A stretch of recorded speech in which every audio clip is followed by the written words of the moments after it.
Assalamualaikum warahmatullahi wabarakatuh. Alhamdulillah. Alhamdulillahilladzi arsala rasulahu bil huda wa dinil haqq liyudhhirahu 'alad dini kulli wa kafa billahi shahida.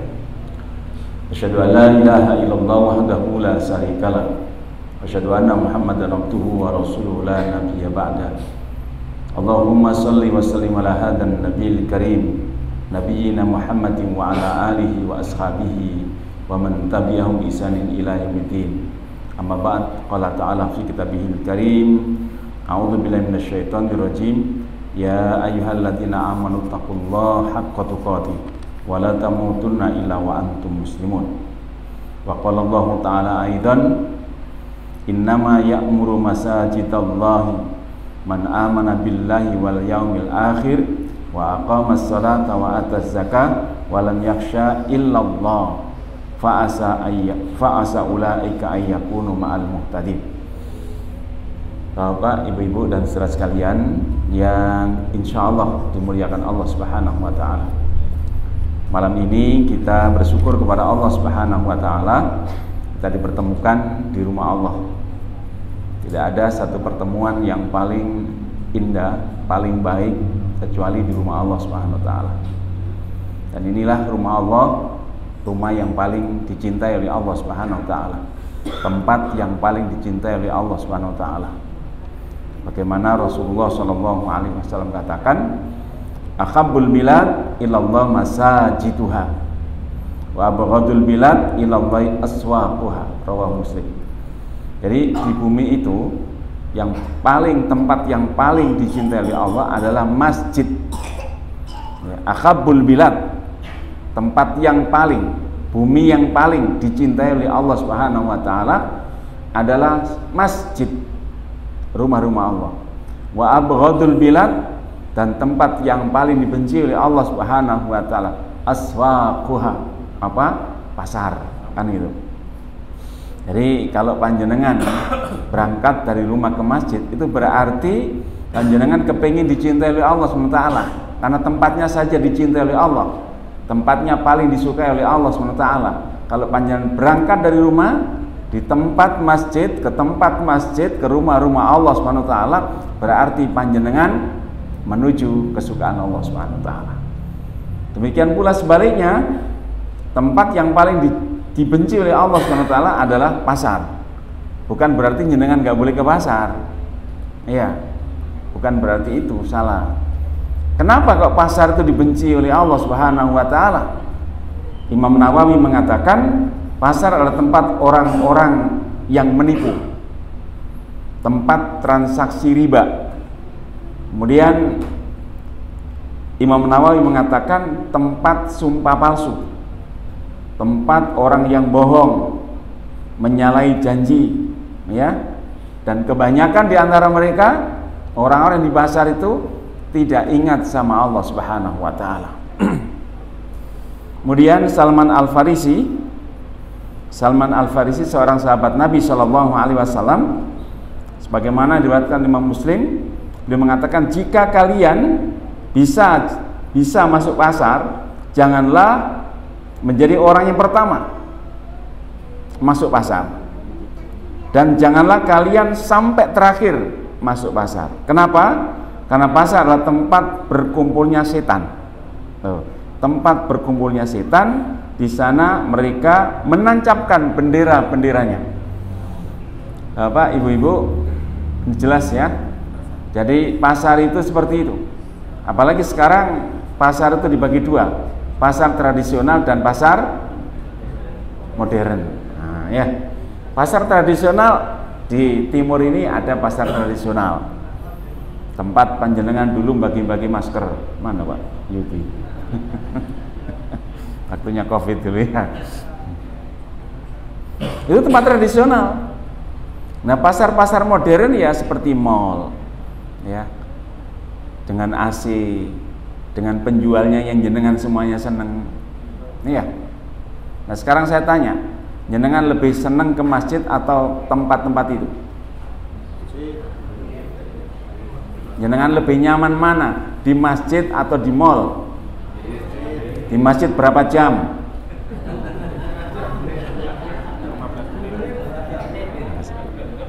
Berapa jam di masjid? Sholat berapa jam?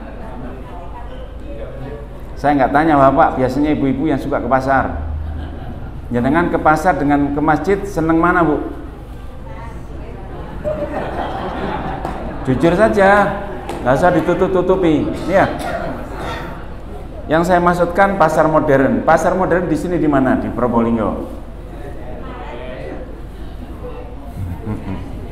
Di GM. Di mana lagi? Keraton. Mana lagi? Jenengan kalau di sana butuh waktu berapa menit? 10 menit? Tempat yang sangat disukai Allah 10 menit. Tempat yang paling dibenci oleh Allah berjam-jam. Berarti jenengan seneng ke tempat yang begitu. Nah, sekarang kita berada di tempat yang paling disenangi oleh Allah SWT. Kenapa? Karena masjid itulah yang mendatangkan rahmat Allah. Masjid itulah yang mendatangkan keberkahan dari Allah Subhanahu wa taala. Makanya kita senang, ya. Panjenengan lihat di rumah, di sekitar kita, di masyarakat kita, di kampung, di desa, di wilayah kita. Kalau di situ ada masjid dan masjidnya itu rame, masjidnya itu makmur, maka di desa itu akan terjadi keberkahan. Jangan lihat.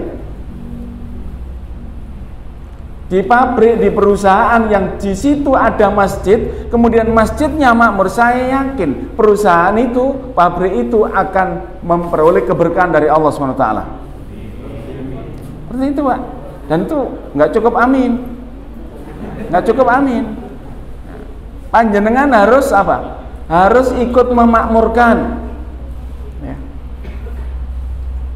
Jenengan titeni di masjid, di desa, di wilayah jenengan, kemudian ada masjid dan itu makmur, maka di desa, di kelurahan, atau di mana saja yang jenengan ada di situ, kalau masjidnya makmur, di situ ada keberkahan, gitu ya. Bapak Ibu dan saudara sekalian, cuma masalahnya masjid-masjid kita ini apa sudah makmur?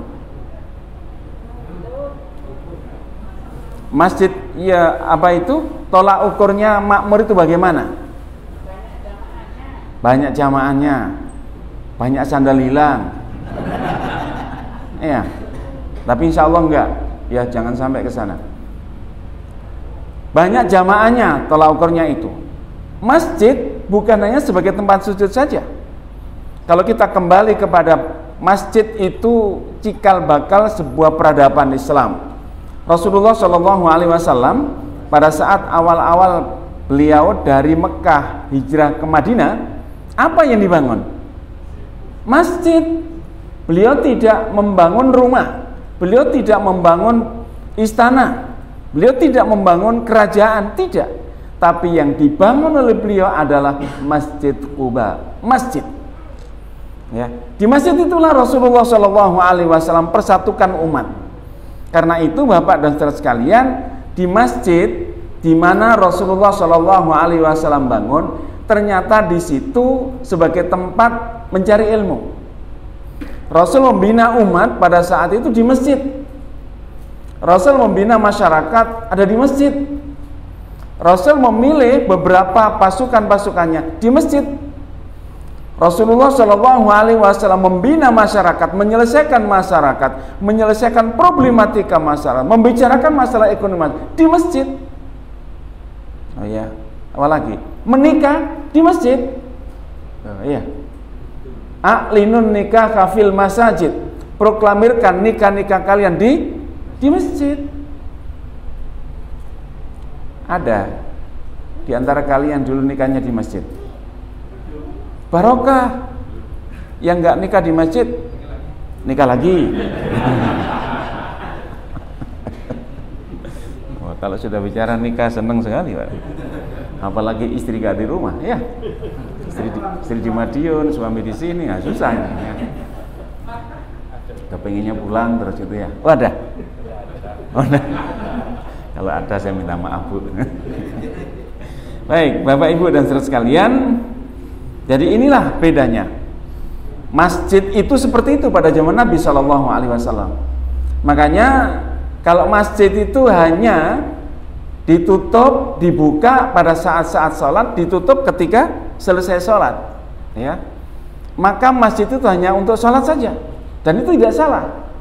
Tapi kalau kita kembali pada zaman Nabi Shallallahu Alaihi Wasallam, maka masjid itu fungsinya masya Allah, ya, luar biasa. Di situ kita akan melihat sebuah keberkahan. Ya. Tidak ada masalah yang tidak bisa diselesaikan, persoalan rumah tangga, persoalan masyarakat diselesaikan di masjid. Ya. Bahkan pada zaman Nabi Shallallahu Alaihi Wasallam, masjid itu sebagai tempat untuk pengobatan, klinik. Ketika seorang sahabat yang terluka di medan perang dibawa ke masjid, diobati di masjid. Oh ya, jadi masjid ini fungsinya banyak. Ya. Makanya saya paling nggak suka kalau masjid itu ditutup, apalagi marbotnya ada orang sholat disuruh pas selesai sholat, benda sholat ba'diyah agak lama sedikit ditunggoi terus, makanya sholat nggak pakai khusyuk. Duh wes kon diobrak-obrak kon metu. Tirulah Masjid Al-Hikmah, nggak ada pintunya, dibuka 24 jam karena nggak ada pintunya. Jadi sekarang alhamdulillah masyarakat sudah, para takmir sudah menyadari bahwa fungsi masjid itu seperti itu, akan mengundang keberkahan. Ya, Bapak Ibu, kita lihat lagi dalam sebuah ayat Allah dalam surat Jin. Surat Jin ayat 18. A'udzubillahi minasyaitonirrajim. Wa annal masajida lillah fala tad'u ma'allahi ahada. Wa annal masajida, dan sesungguhnya masjid-masjid itu lillah, milik Allah Subhanahu wa taala. Ya. Fala tad'u ma'allahi ahada. Karena itu jangan sekali-kali kalian menyembah selain Allah Subhanahu wa taala. Bapak Ibu, kalau kita melihat masjid itu lillah, milik Allah. Siapapun yang membangun silakan. Lembaga manapun yang membangun silakan, tapi ojo dimiliki, masjid itu miliknya Allah. Loh, ini ayat Allah ini. Masjid itu miliknya Allah. Makanya di Indonesia ini kan kadang-kadang masjid itu identik, Pak. Identik. Ini ono jidore milik, ini gak ono jidore milik. Loh, kayak begitu. Jangan nggak ada kayak gitu. Pokoknya masjid itu miliknya Allah Subhanahu wa taala. Ya. Bahkan kalau sudah diwakafkan, benar-benar itu milik Allah Subhanahu wa taala. Ya. Makanya orang-orang yang memahami akan ini, siapapun boleh berdakwah di masjid. Siapapun boleh berdakwah di masjid karena masjid itu milik Allah, asalkan yang didakwakan itu Quran dan Sunnah, asalkan yang didakwakan itu sesuai dengan aturan Allah Subhanahu wa taala dan Rasulullah sallallahu alaihi wasallam. Tadi itu. Karena lillah, masjid itu milik Allah Subhanahu wa taala, maka tidak boleh mengklaim, ya, masjid ini adalah milik ini. Karena itu selain itu tidak boleh.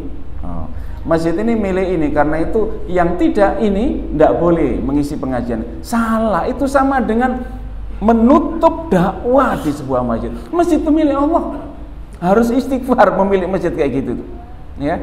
Yang kedua, karena masjid itu lillah, maka masjid adalah tempat persatuan. Masjid itu tempat persatuan. Bapak Ibu, Rasulullah Shallallahu Alaihi Wasallam sebagai suri teladan kita, panutan kita, ya, beliau ketika menjadi imam, setiap beliau, kecuali pada saat beliau sakit, ya, menjelang beliau kabundut gitu ya, beliau ketika menjadi imam kan menghadap ke belakang, menghadap ke makmum, bukan menghadap ke belakang, menghadap assalamualaikum warahmatullahi, assalamualaikum warahmatullahi, kan gitu ya, assalamualaikum warahmatullahi. Setelah itu beliau istighfar, ya, setelah itu beliau menghadap ke jamaah, seolah-olah beliau itu mengabsen. Inilah absensi sosial pada saat sholat jamaah. Setelah dilihat, si fulan kemana? Ya Rasulullah, dia sakit. Berapa hari sudah? 3 hari, sekian hari. Setelah ini ayo kita besok ke sana. Coba, masjid itu sebagai persatuan umat. Kenapa? Karena masjid itu lillah, milik Allah. Ya, karena itu masjid itu lillah, milik Allah. Jadi kalau panjenengan ngimami, jangan ngadep ke sana terus. Hadap jamaah ben tahu, gitu loh. Oh iki yoyo gak tahu mlebu iki, gak tahu sholat. Dia ibut kerjaan itu. Oh Pak JM ini kok gak tahu karena waktunya giling, bingung. Nah, karena pasokan tebunya kok nggak ada, nah dan sebagainya. Contohnya kayak gitu ya. Tapi alhamdulillah, mudah-mudahan Pak JM ini sesuai dengan namanya soleh, ya, bener-bener soleh, gitu ya. Jadi Bapak Ibu dan saudara sekalian, makanya masjid ini sumber energi. Masjid ini sumber energi, sumber apa? Sumber persatuan, sumber keberkahan. Jangan sampai masjid itu sumber pertikaian. Karena masjid itu sumber pertikaian, bikin masjid baru. Loh kenapa sudah ada? Oh umek tok, gitu ya. Bikin lagi, jangan. Justru adanya masjid itu karena dibutuhkan. Justru dibangunnya masjid karena kebutuhan. Justru dibikinnya masjid itu untuk dakwah dan lain sebagainya, gitu ya. Makanya jangan sampai didirikannya sebuah masjid itu sebagai tempat yang tidak sesuai dengan fungsinya. Alhamdulillah. Bapak Ibu dan saudara sekalian, alhamdulillah panjenengan semuanya sebagai saksi bahwa kita berkeinginan masjid-masjid dimanapun antum berada, ya kita ingin merubah dengan wajah yang dulunya kurang baik menjadi wajah yang baik. Wajah yang masjid itu bisa dihadiri oleh siapapun. Masjid yang merupakan rumah Allah Subhanahu wa taala, tempat kita rindukan. Masjid sebagai rumah Allah Subhanahu wa taala, tempat di mana ketika kita ada di dalamnya kita memperoleh ketenangan, begitu ya. Jadi jangan sampai panjenengan di masjid kesusu pulang. Jadi kalau di masjid itu tenang, enak begitu. Karena ini rumah Allah Subhanahu wa taala. Kok kesusu pulang apa masjidnya panas, sumuk, baunya nggak enak, nah, gitu ya. Sekarang nggak ada masjid kayak gitu, Pak. Sekarang nggak ada masjid itu. Semuanya masjid berlomba-lomba bagaimana masjid itu full AC. Bagaimana masjid itu harum baunya. Masuk tuh senang. Ya. Apalagi tiap Jumat ada Jumat berkah, begitu ya. Setelah sholat Jumatan makan bersama. Di sini kabarnya tiap Jumat gulai sate gitu.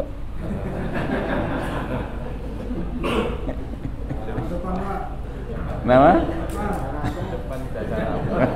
Oh di depan warungnya.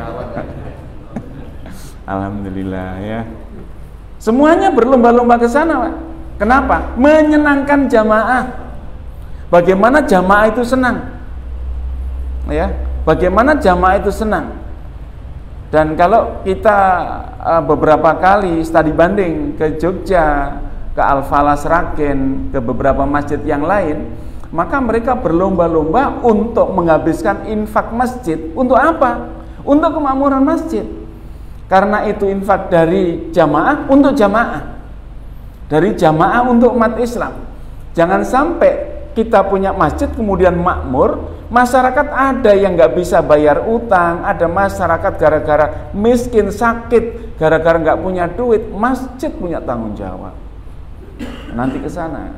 Mudah-mudahan masyarakat di sini kaya-kaya ya. Karena keberkahan masjid gitu ya. Karena keberkahan masjid. Jadi saya sering mengkritik sebuah masjid yang ketika punya infaknya ditandon terus di bank, ditandon terus di bank. Sementara kanan kirinya banyak orang yang terlilit utang. Tanggung jawab kelak di yaumil qiyamah. Akan ditanya oleh Allah Subhanahu wa taala, ya. Jadi infak ini bagaimana? Kalau bahasa teman-teman di Jogja, bagaimana bisa menghabiskan uang masjid? Saya yakin antum-antum sekalian sebagai takmir kan sangat gampang menghabiskan uang, ya. Gampang menghabiskan uang, cuma menghabiskan saja kok. Ya. Tapi untuk apa? Untuk kemakmuran masjid. Bapak Ibu dan saudara sekalian, jadi masjid ini adalah milik Allah Subhanahu wa taala.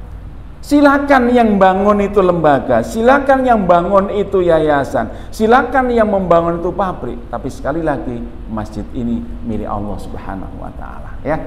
Itu. Bapak Ibu dan saudara sekalian, karena itu orang-orang yang memakmurkan masjid itu orang-orang khusus. Syaratnya khusus, ya. Dan ini hanya orang-orang yang memakmurkan masjid, orang-orang yang ngurus masjid. Kalau pengurus yang lainnya nggak ada persyaratan-persyaratan khusus bagaimana yang disampaikan Allah SWT. Kita lihat dalam surat At-Taubah ayat 18. A'udzubillahi minasyaitonirrajim. Innama ya'muru masajidallahi man amana billahi wal yaumil akhir wa aqamas salata wa ataz zakata wa lam yakhsha illallah. Fa asa ulaika ayyakunu minal muhtadin. Innama itu kalau bahasa bebasnya itu hanya pengecualian ini, Pak. Jadi yang memakmurkan masjid itu adalah pengurus masjid, atau yang memakmurkan masjid itu hanya orang-orang yang beriman. Makanya jangan sampai orang tidak beriman kepada Allah, tidak beriman kepada hari akhir, kemudian ngurusi masjid. Nggak akan sampai, nggak akan makmur, Pak. Ketua pelindung Bapak ini karena dia terhormat, karena dia tokoh, karena dia pejabat, tapi nggak pernah ke masjid. Jangan, ya nggak apa-apa Pak, biar kalau nggak dimasukkan marah-marah ya Pak. Tolong lo ya, aku sing bangun iki kan dhisik semen sak truk kan teko aku. Loh, sampean to Pak?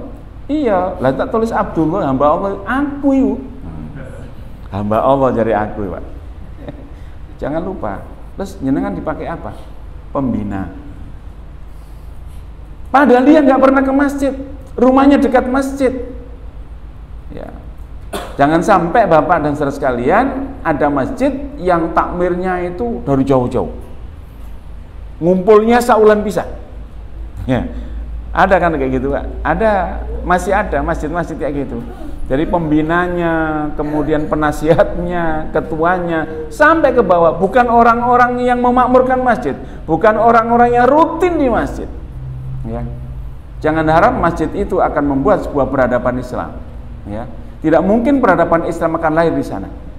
Bapak dan saudara sekalian, karena itu persyaratan yang Allah Subhanahu wa taala katakan bahwa innama ya'muru masajidallahi man amana billahi wal yaumil akhir. Sesungguhnya hanya yang memakmurkan masjid Allah itu adalah orang yang beriman kepada Allah dan dari hari akhir. Ya. Wa aqamas shalah wa ataz zakah. Dia menegakkan salat, mendirikan salat dan membayar zakat. Walam yakhsha illallah. Lah ini yang aneh, Pak. Apa kaitannya memakmurkan masjid dengan takut kepada Allah? Kalau orang yang memakmurkan masjid dia beriman kepada Allah dan dari itu biasa, ya itu rata-rata begitu. Antum kok sergap ke masjid? Iya, saya beriman kepada Allah dan saya yakin kelak di yaumil kiamah ada pertanggungjawaban. Karena nanti di hari akhir ada keadilan Allah. Nanti di hari akhir kita akan mendapatkan surganya Allah. Biasa orang kayak gitu, sergap ke masjid. Tetapi apa kaitannya orang yang memakmurkan Allah, memakmurkan rumah-rumah Allah, memakmurkan masjid Allah dengan walam yakhsha illallah, persyaratan. Dia tidak takut kecuali kepada Allah Subhanahu wa taala. Maka orang-orang pengurus masjid yang memakmurkan masjid itu adalah orang-orang yang takut kepada Allah Subhanahu wa taala. Apa? Mohon maaf kalau kita jelas balik sejarah. Umar bin Khattab meninggalnya di mana? Meninggalnya di mana? Di masjid. Pada saat apa? Menjadi imam salat subuh, ya. Dan akhir-akhir ini banyak orang-orang yang meninggal di masjid karena sesuatu, ya. Banyak orang dibunuh di masjid, nggak sedikit, ya. Di luar, tapi di Indonesia nggak ada, ya. Kita lihat di New Zealand, Selandia Baru, ya, ada 2 masjid, kemudian ketika sholat diberondong oleh teroris, itu real teroris itu, ya, diberondong, banyak yang syahid di masjid. Dia sedang salat, dia saat mau masuk masjid atau pada saat di masjid diberontak mati di masjid. Makanya benar kalau Allah katakan bahwa sungguhnya orang-orang yang memakmurkan masjid adalah walam yaksha illallah. Mereka itu tidak takut kepada siapapun kecuali kepada Allah Subhanahu wa taala. Makanya jenengan kalau jadi takmir masjid jangan takut kepada siapapun kecuali kepada Allah Subhanahu wa taala. Dihina, dilecehkan orang, difitnah orang, pengurus masjid lemu-lemu, enggak usah digatekne orang kayak gitu. Wong aku lemu ya orang mangan duit masjid gitu ya. Jadi kenapa kok sampean kok gemuk mas? Iya karena saya bahagia, karena ngurusi rumah Allah Subhanahu wa taala.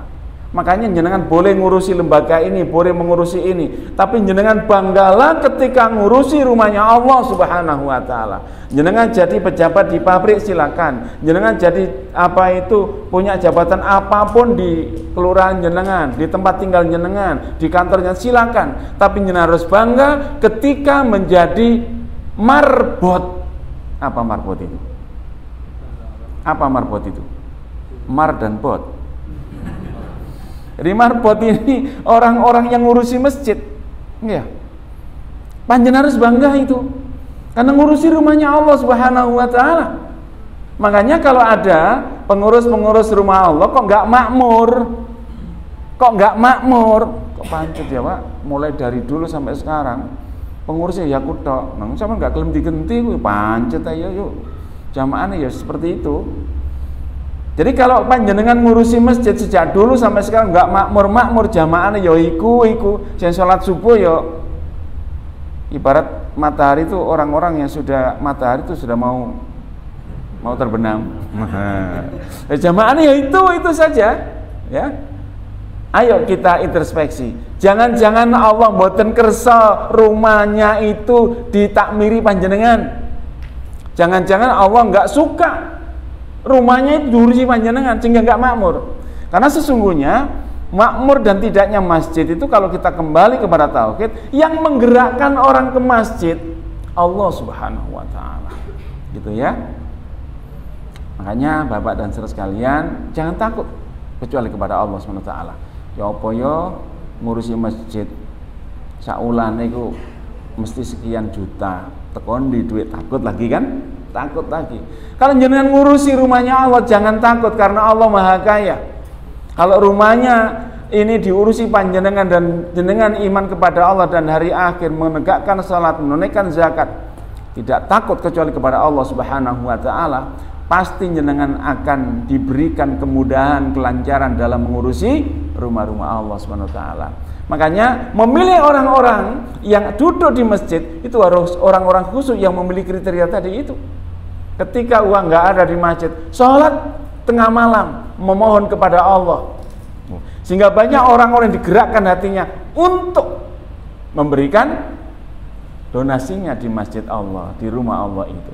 Masih ingat apa yang dikatakan teman-teman dari Real Masjid? Real Masjid masih ingat? Masjid itu kecil, Pak. Saya kapan hari ceritakan di sini. Masjid itu kecil di Jogja. Teman-teman semuanya sudah tahu ya. Masjid itu satu bulannya 400-500 juta habisnya. Kecil masjidnya. Kabarnya di sini sampai 700-an, Pak ya, per bulan. Berapa juta, Pak, di sini per bulan? Rahasia. Di masjid, real masjid, kecil masjidnya, tapi per bulannya 450 juta, 500 juta. Ketika mereka kesulitan mamanya, dia tengah malam mengajak seluruh pengurus, mengajak seluruh jamaah untuk mengadakan tangan, untuk meminta kepada Allah SWT, sehingga tidak kesulitan. Bahkan masjid sekecil itu bisa menginspirasi masjid-masjid yang ada di kanan kirinya. Masjid kecil itu yang ada di Jogja, masjid-masjid yang besar tidak makmur dimakmurkan, dikasih dana, disupport dan lain sebagainya. Itu, Pak, ya. Baik, Bapak dan Saudara sekalian. Jadi walam yaksha illallah, dan jangan orang-orang yang makmurkan masjid itu salah satu syaratnya ada, antara syarat-syarat tadi adalah dia tidak takut kecuali kepada Allah SWT. Kecuali kepada Allah SWT. Makanya Bapak dan Saudara sekalian, beberapa dekade terakhir ini banyak orang-orang yang mau membunuh imam, ya, mau membunuh imam. Setelah dipegang ternyata orang gila, gitu ya. Berarti orang gila ini kepingin ke masjid, ya. Orang gila kepingin ke masjid. Gila kok ngerti nang masjid, ya. Sing dirah kok cuma imam, kok nggak yang lain, kan gitu kan. Makanya walam yakhsha illallah, jangan takut kecuali kepada Allah Subhanahu wa taala. Bapak, Ibu dan saudara sekalian, jadi inilah pengurus-pengurus masjid itu adalah orang-orang yang beriman. Orang-orang yang minimal begini, Pak. Panjenengan mengajak orang lain untuk ngurusi masjid, itu cari orang-orang yang memang aktif di masjid.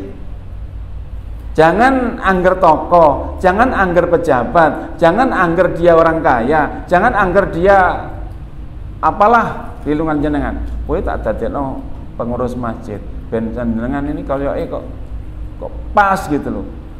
Ya, wis apa itu ijazah ekonomi pas jadi bendahara, gak tahu nang masjid, Pak. Terus jadi apa nanti masjidnya gak tahu ke masjid, ya. Bapak Ibu dan saudara sekalian, jadi orang-orang yang memakmurkan masjid-masjid Allah ini adalah orang-orang yang memiliki sumbangsih. Sumbangsih besar, mestinya ada azab Allah, gak jadi. Mestinya Allah memberikan kemurkaan, gak jadi. Karena apa? Karena masjid-masjid itu makmur. Kita lihat di dalam sebuah, insya Allah ini hadis qudsi.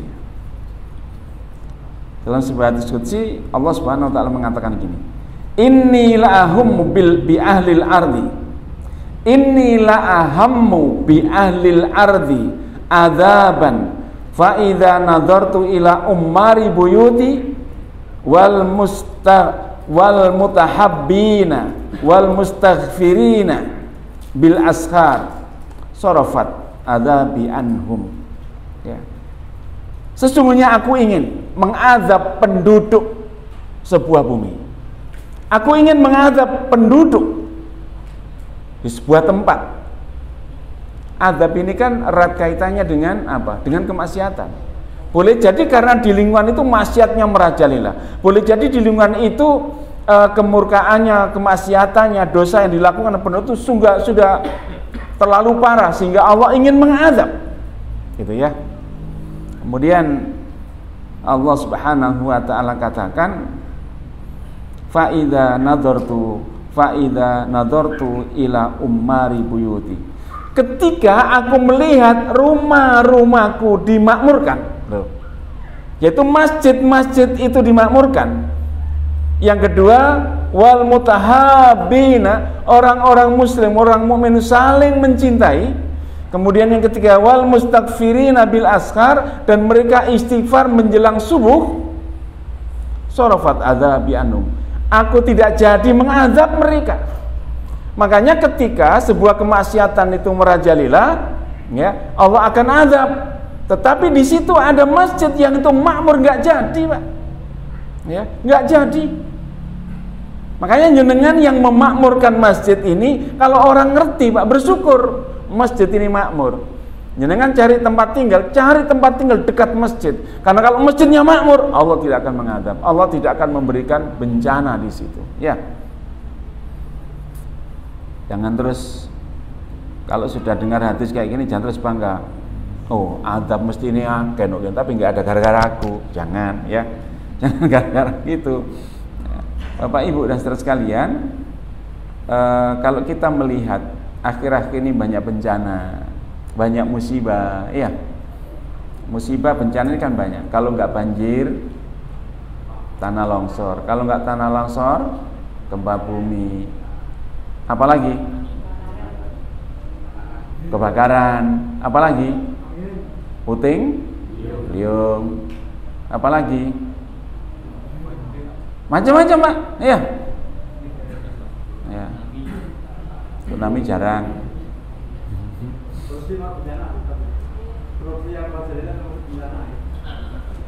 Jadi sesungguhnya bencana alam, musibah yang terjadi, ya, ini tidak lepas dengan kemaksiatan.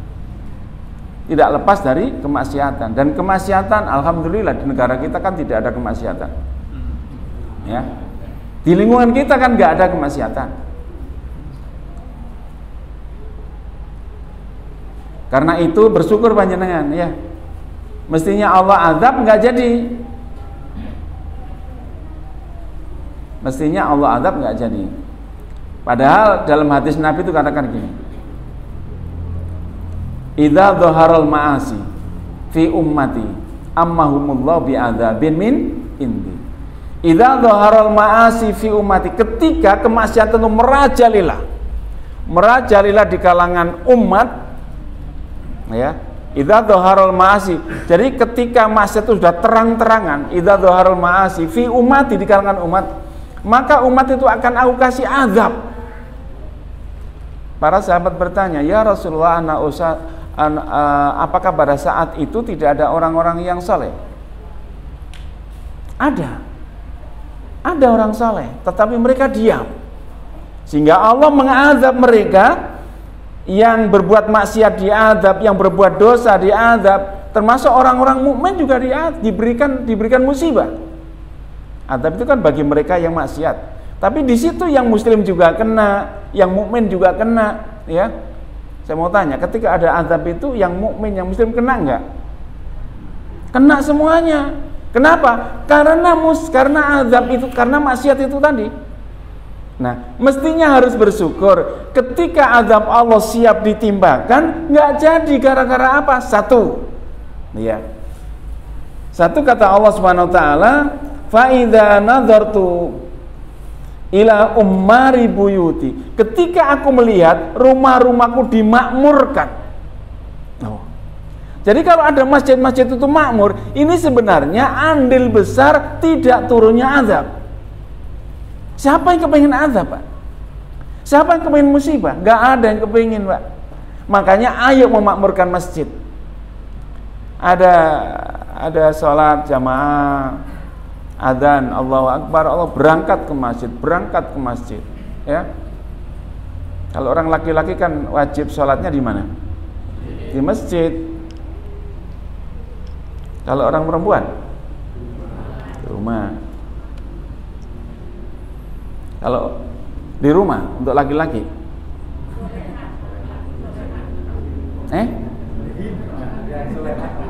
salehah.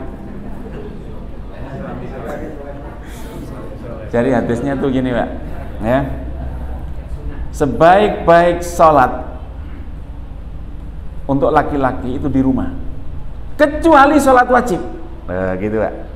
Sebaik-baik sholat untuk laki-laki itu di rumah, kecuali sholat wajib di masjid. Nah, gitu, ya. Makanya kalau ada adzan, berangkat ke masjid, gitu ya. Sayangnya sekarang ini banyak masjid didirikan sepi, Pak. Iya. Kenapa kok demikian? Karena tantangannya banyak. Kita masih kalah dengan Piala AFF, masih kalah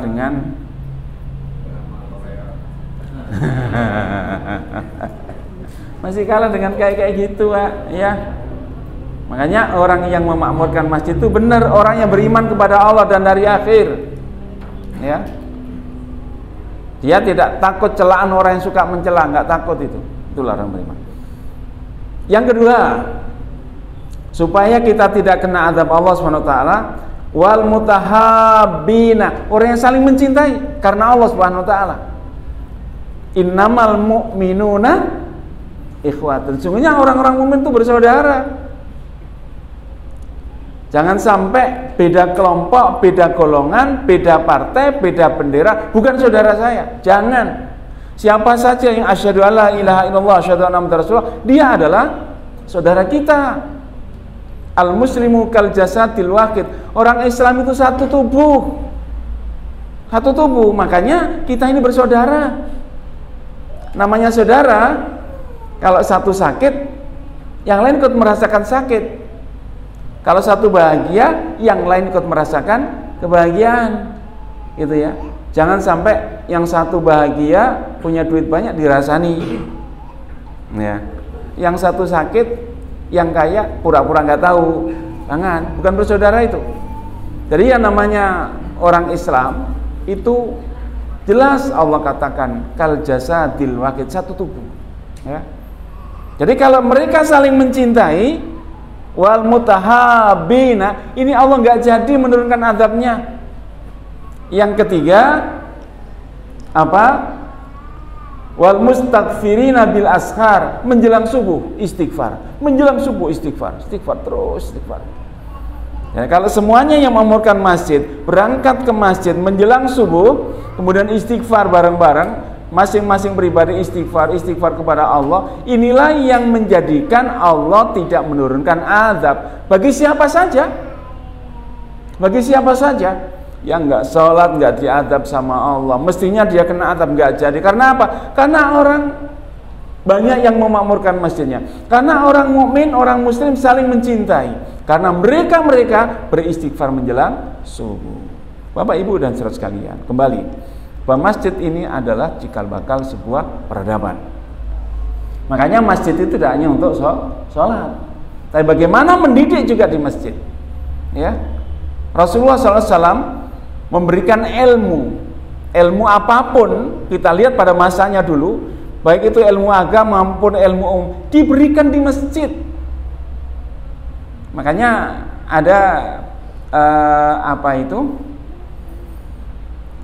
yang dicatat oleh PBB bahwa universitas tertua di dunia itu adalah University of Qarawiyyin. Jadi Universitas Qarawiyyin ini ada di Maroko, dan di situ adalah masjid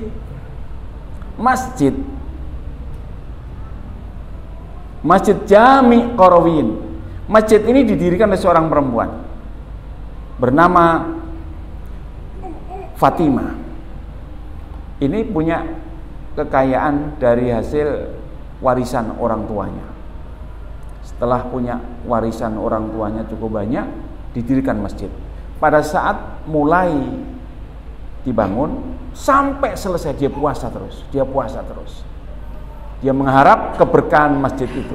Dan ternyata masjid ini yang di dalamnya ada pendidikan, dan itu dicatat oleh PBB sebagai universitas tertua pada abad 9. Eropa, universitas paling tua itu pada abad 11. Berapa abad itu? 9, 10, 11, 3 abad. Itu baru Eropa. Mereka nyontek umat Islam. Umat Islam lebih maju sebenarnya. Coba, kalau beliau pada abad 9 itu sudah mendirikan masjid, dan sampai hari ini masjidnya makmur sekali di Maroko ini, maka walaupun beliau sudah ada di kubur, terus dapat kiriman pahalanya. Pada saat bangun masjid puasa terus sampai selesai. Nah, coba ya. Makanya yang mendirikan masjid ini mudah-mudahan pahalanya mengalir ya. Mengalir karena ditempati untuk ibadah, ditempati untuk mengkaji agama Allah SWT, ditempati orang-orang yang saling mencintai, orang-orang yang saling istighfar di waktu-waktu pagi menjelang subuh ya. Di dalam masjid inilah tempat kita untuk munajat kepada Allah Subhanahu wa taala. Keberkahan akan terus-menerus, sehingga siapapun yang punya andil besar maupun siapapun yang punya kontribusi terhadap didirikannya masjid ini, maka kita yakin inilah amal jariyah, amal yang terus-menerus akan mengalir walaupun orangnya sudah meninggal dunia. Wallahu a'lam bishawab. Bapak Ibu dan saudara sekalian, kembali kepada masjid, fungsi masjid. Jadi fungsi masjid ini adalah tidak sekedar untuk tempat sujud, walaupun memang fungsi utamanya itu. Tetapi kalau kita melihat pada perkembangan masjid yang ada di negara kita, maka masjid-masjid ini mulai berbenah sebagai tempat pendidikan, sebagai tempat pengobatan. Ada klinik masjid ya, bahkan masjid itu juga masjid itu bagaimana dia bisa memberikan layanan kepada umat. Ya, layanan kepada umat. Kalau jenengan kembali ingat Masjid Al-Falah Sragen, masjidnya tidak istimewa, biasa-biasa, Pak. Ya, biasa-biasa, tetapi layanannya luar biasa. Orang-orang yang musafir mesti kerasan di sana. Ada makan gratis, ya. Kalau nginep di situ berapa hari, berapa bulan silakan, dijamin di situ. Karena memang mereka yang masuk ke masjid adalah orang-orang yang beriman kepada Allah SWT. Makanya saling bersaudara ini penting. Masjid memberikan kebutuhan itu semuanya, ya. Nah, bagaimana kalau masjid-masjid di sekitar kita punya seperti itu? Insya Allah Allah akan berikan keberkahan, ya. Ada layanan masyarakat yang sangat membutuhkan, dibantu oleh masjid. Masjid sangat Masjid sangat peduli kepada masyarakat sekitar, sehingga masyarakat itu merasakan betapa pentingnya masjid, keberadaan masjid di situ. Jangan sampai masjid itu membuat masyarakat sekitarnya justru gaduh, gitu ya. Makanya aneh kalau ada orang tinggal di sekitar masjid kemudian dengar adzan saja bising, itu keliru, ya. Walaupun ada seperti itu, dan itu hanya akhir-akhir ini. Padahal masjid ini didirikan sejak dulu, sekian puluh tahun yang lalu, bahkan sekian ratus tahun yang lalu sudah ada masjid. Kenapa nggak banyak orang bising kok baru akhir-akhir ini? Bising saya mendengarkan adzan. Mau adzan itu nggak usah keras-keras, kayak gitu kan. Bapak dan saudara sekalian, makanya kita bersyukur masjid di Indonesia ini kurang lebih 800 sekian ribu. Masjid di Indonesia yang tercatat di Kementerian Agama itu 800 sekian ribu. Seandainya masjid-masjid ini memiliki kemakmuran masjid, ya, takmirnya, pengurusnya memiliki visi yang sama, bagaimana masjid itu harus makmur, maka keberkahan tidak akan lama akan diberikan oleh Allah Subhanahu wa taala di negara kita dari masjid, ya. Karena itu Bapak dan saudara sekalian, ayo kita punya semangat ke sana. Ayo kita punya semangat ke sana, sehingga kemakmuran masjid ini sebagai cikal bakal dari peradaban Islam yang akan datang. Masjid ini memiliki peran yang sangat penting bagi perkembangan, pertumbuhan, kemakmuran masyarakat di sekitar kita. Akhirnya kita berdoa kepada Allah SWT, mudah-mudahan masjid yang kita tempati untuk sujud dan kita tempati untuk mengkaji agama Allah ini, mudah-mudahan diberikan kemudahan, kelancaran takmirnya untuk bisa memakmurkan rumah Allah ini. Mudah-mudahan kehadiran kita di tempat ini tidak hanya sekarang, tapi pada saat-saat yang akan datang juga ikut meramaikan, memakmurkan masjid ini, sehingga amal jariah Allah berikan kepada orang-orang yang memiliki kontribusi kuat terhadap pendirian masjid ini. Wallahu a'lam bishawab. Akhirnya kita tutup dengan doa kafaratul majlis. Subhanakallahumma wa bihamdik, asyhadu an la ilaha illa anta, astaghfiruka wa atubu ilaik. Mohon maaf yang tak terhingga manakala ada salah dan khilaf dalam tutur kata kami. Kebenaran itu datangnya dari Allah, kekhilafan dan kesalahan dari kami pribadi. Billahi taufiq wal hidayah. Assalamualaikum warahmatullahi wabarakatuh.